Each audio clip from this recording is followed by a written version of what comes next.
여기는 하임 렛미노 채널입니다. 반갑습니다. 제시는 지난 16일 서울 강남경찰서에 출석해 폭행 사건과 관련해 펜을 때린 사람을 빨리 찾았으면 좋겠고 벌 받았으면 좋겠다면서도 사건 당일 가해자를 처음 본 것이 맞느냐는 취재진의 질문에 처음 봤다고 답했습니다.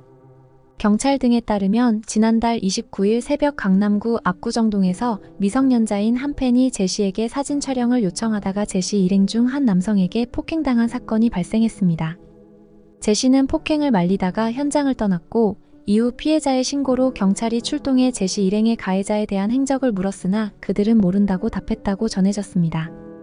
제시 측은 가해자에 대해 중국인이라고 밝히며 우리는 전혀 관련이 없고 제시와 친한 프로듀서의 친구라고 선을 그었습니다. 제시와 프로듀서 등 일행 4명은 피해자로부터 폭행 등 혐의로 고소당해 입건된 상태입니다. 한 누리꾼은 제시를 범인은 닉 및 도피 혐의로 고발하기도 했습니다.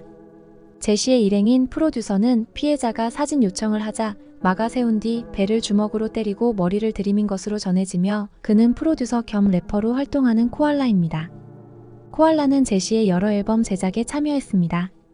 폭행 당시 상황이 담긴 CCTV 영상이 공개되면서 코알라의 두 팔에 있는 문신이 LA 한인 갱단을 의미한다는 의혹이 제기되기도 했습니다.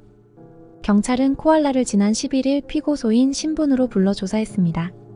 한편 JTBC 사건반장에서 코알라와 가해자의 모습이 담긴 CCTV 영상을 추가로 공개하며 온라인에서는 그의 신원에 대한 제보와 추측이 이어지고 있습니다.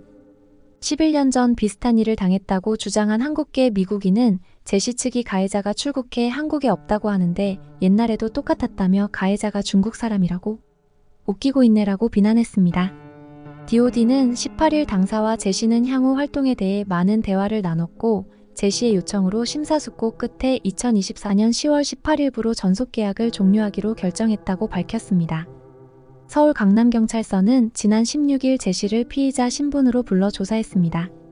경찰 등에 따르면 지난달 29일 새벽 서울 강남구 압구정동에서 미성년자인 한 팬이 제시에게 다가가 사진 촬영을 요청하다가 제시 일행 중 한 남성에게 폭행당한 사건이 발생했습니다.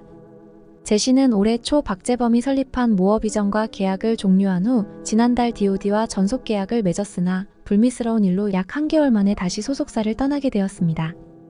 DOD는 최근 좋지 않은 소식으로 심려를 끼쳐드린 점 다시 한번 죄송하다는 말씀을 드린다고 전했습니다.